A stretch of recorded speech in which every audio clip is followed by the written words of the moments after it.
Nous allons jusqu'à la Sainte-Baume aujourd'hui pour parcourir l'ancien chemin de pèlerinage de Sainte-Marie-Madeleine. C'est un chemin qui était très usité au Moyen-Âge.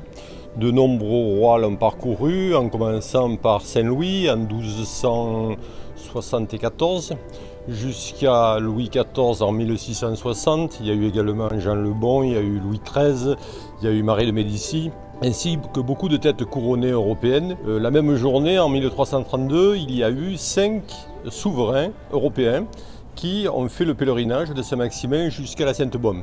Alors, ce pèlerinage était un des plus importants au Moyen-Âge, après Saint-Pierre de Rome et Saint-Jacques de Compostelle, et donc on souhaiterait le remettre en avant. Pour cela, on a besoin de trouver un itinéraire. De Nance-les-Pins jusqu'à la Sainte-Baume, il n'y a pas de problème. On a le chemin des rois qui est déjà entièrement balisé, qui est jalonné de 5 oratoires. Du Plan d'Ops jusqu'à la grotte, c'est pareil.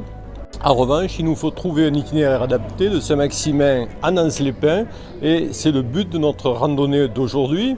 On a déjà une petite idée, on va essayer de partir de Saint-Maximin en longeant le canal jusqu'à Rougier, passer au lieu-dit les 4 Chênes et puis ensuite on pourra par le chemin des rois monter jusqu'à l'hôtellerie de la Sainte-Baume.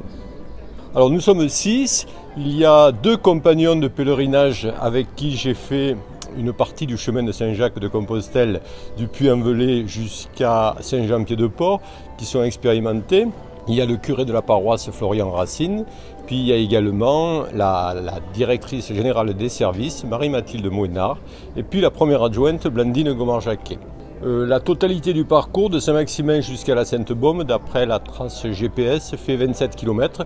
Ça correspond à peu près à la distance d'une journée sur le chemin de Saint-Jacques de Compostelle. Alors cet édifice a été édifié en 1463 par la famille Puget de Saint-Marc qui avait un hôtel particulier dans la rue Général de Gaulle et qui en a fait la commande à un sculpteur d'Aix. Ça a été édifié en ce point qui marque l'intersection entre le chemin de Saint-Jacques de Compostelle qui est un GR aujourd'hui mais qui à l'époque était la voie aurélienne et le chemin qui mène à l'église de Sainte-Marie-Madeleine. Donc c'était vraiment un lieu, un passage pour tous les pèlerins qui venaient à Saint-Maximin, qui arrivaient par la voie aurélienne soit d'Aix, soit de Nice, mais qui empruntaient ce chemin pour venir sur Saint-Maximin.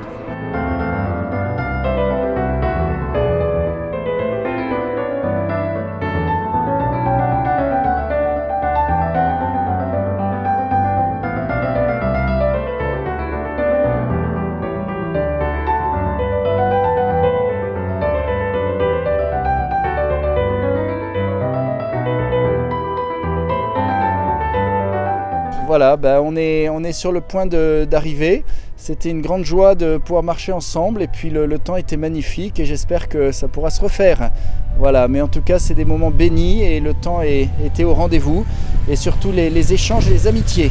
C'est une belle randonnée, c'est un des rares chemins qu'on puisse faire sans passer par des propriétés privées pour relier la basilique de Saint-Maximin et la grotte de Sainte-Marie-Madeleine à la Sainte-Baume.